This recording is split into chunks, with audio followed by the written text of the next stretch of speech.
វិទ្យាស្ថានបច្ចេកវិទ្យាកម្ពុជាដែលទទួលបានកញ្ចប់ថវិកាគាំទ្រពីកម្មវិធីសម្ព័ន្ធភាពប្រែប្រួលអាកាសធាតុកម្ពុជាដំណាក់កាលទី3ដែលហៅកាត់ថា CCCA3 បានកំពុងដឹកនាំគម្រោងមួយដើម្បីកសាងសមត្ថភាពលើការគ្រប់គ្រងដែលមានការចូលរួមចម្រុះពីតំបន់ឆ្នេរប្រទេសកម្ពុជាតាមរយៈទស្សនទាននៃការអភិវឌ្ឍដែលមានផលប៉ះពាល់កម្រិតទាបដោយគិតគូរពីចីរភាពបរិស្ថាន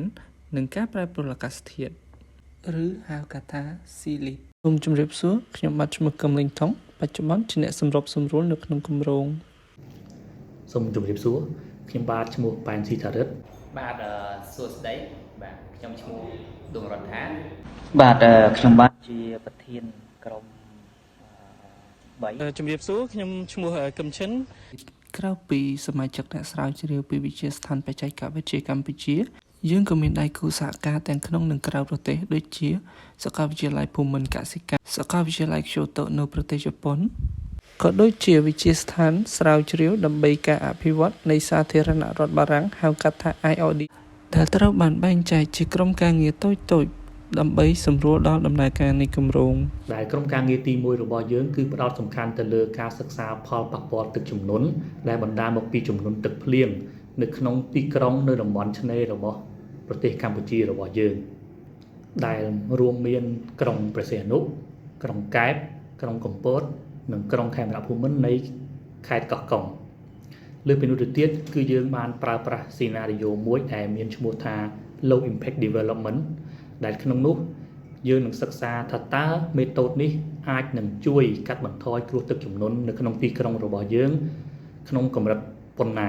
ដើម្បីសម្រេចបានគោលដៅរបស់យើងក្នុងការសិក្សាអំពីផលប៉ះពាល់ទឹកជំនន់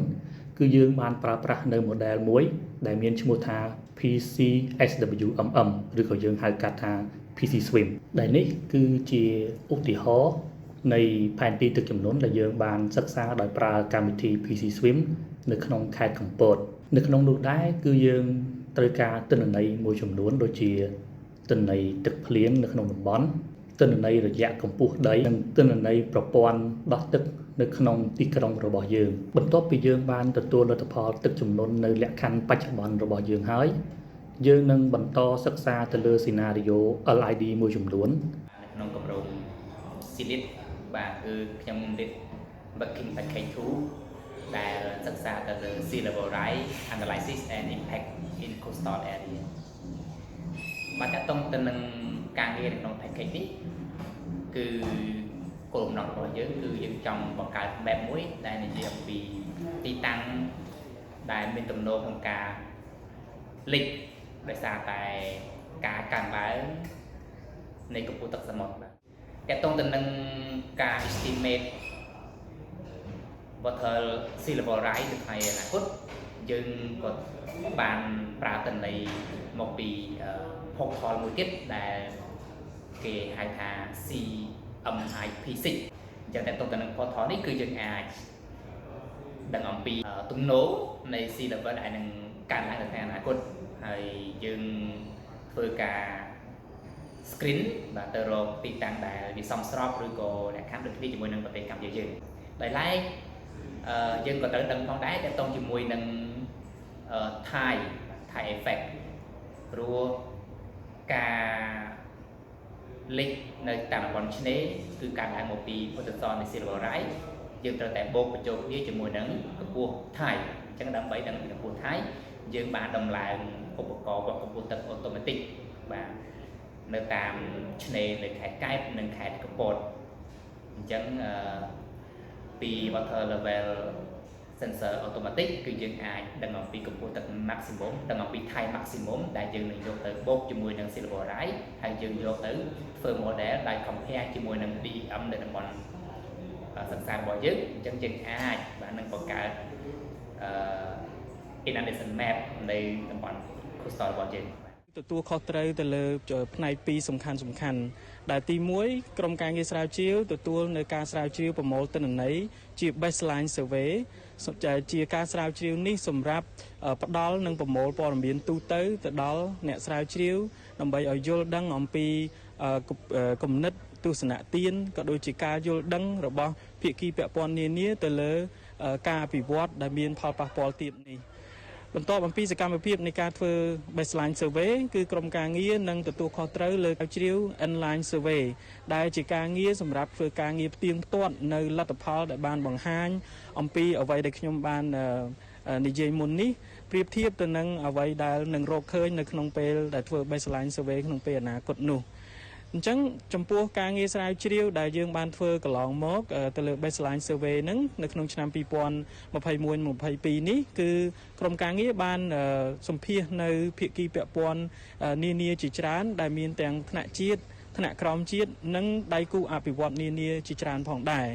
ហើយក្រៅពីនេះគឺក្រុមការងារបានជួបសម្ភាសជាមួយទៅនឹងគ្រួសារដែលរស់នៅក្នុងតំបន់ក្រុងនៃខេត្តទាំង4ដែលមានចំនួនសរុប209គ្រួសារផងដែរអញ្ចឹងជំរាបសួរខ្ញុំឈ្មោះសមាលីខ្ញុំក៏ជាអ្នកស្រាវជ្រាវនៃសាកលវិទ្យាល័យភូមិន្ទកសិកម្មតាមការធ្វើសំយោគឯកសារយើងរកឃើញទស្សនៈទានចំនួន6សម្រាប់apply ទៅលើ low impact development ការអភិវឌ្ឍដែលមានកម្រិតផលប៉ះពាល់កម្រិតទាបដែលទស្សនៈទានទី1នោះគឺយើងហៅថាសួនទឹកភ្លៀងហើយទស្សនៈទី2នោះគឺដំបូលបៃតងទី3គឺអាងស្តុកទុកទឹកភ្លៀងទី4គឺជាទស្សនៈទានចង្អូររំដោះទឹករហ័សហើយទី5គឺចង្អូររំដោះទឹកហើយមួយចុងក្រោយនោះគឺជាផ្លូវដើរដែលអាចជ្រាបទឹកបានយោងតាមការសម្ភាសជាមួយនឹងភាគីពាក់ព័ន្ធមកឃើញថាការយល់ដឹងរបស់ពួកគាត់ទៅលើផលប៉ះពាល់កម្រិតទាបគឺនៅមានកម្រិតអញ្ចឹងហើយទើបយើងមើលឃើញថាការផ្ដល់ជាវគ្គបណ្ដុះបណ្ដាលក៏ដូចជាសិក្ខាសាលាផ្សេងដែលផ្ដល់ទៅលើចំណេះដឹងទាំងអស់នេះគឺជាធាតុមួយដែលសំខាន់សម្រាប់ពួកគាត់មើលឃើញថានៅក្នុងទស្សនៈទានទាំង6ហ្នឹងគឺមាន2ដែលនៅខាងតំបន់ឆ្នេរទាំង4ខេត្តទាំងអស់ហ្នឹងគឺពួកគាត់បាន apply មានដូចជាទស្សនៈទានដែលដំបូលបៃតងហើយក៏ដូចជាអាងស្តុកទឹកភ្លៀងឧទាហរណ៍គឺនៅខាងក្រុងព្រះសីហនុគឺមានដូចជានៅខាងresort ក៏ដូចជាភោជនីយដ្ឋានធំអញ្ចឹងដូច្នេះការធ្វើវគ្គបណ្ដុះបណ្ដាលទៅលើការផ្ដល់ចំណេះដឹងនៃការអភិវឌ្ឍដែលមានផលប៉ះពាល់កម្រិតទាបហ្នឹងគឺសំខាន់ក្នុងការដាក់ក្នុងការកសាងក៏ដូចជាអភិវឌ្ឍក្នុងចំណោមខេត្តទាំង4នៅតាមតំបន់ឆ្នេរសូមអរគុណ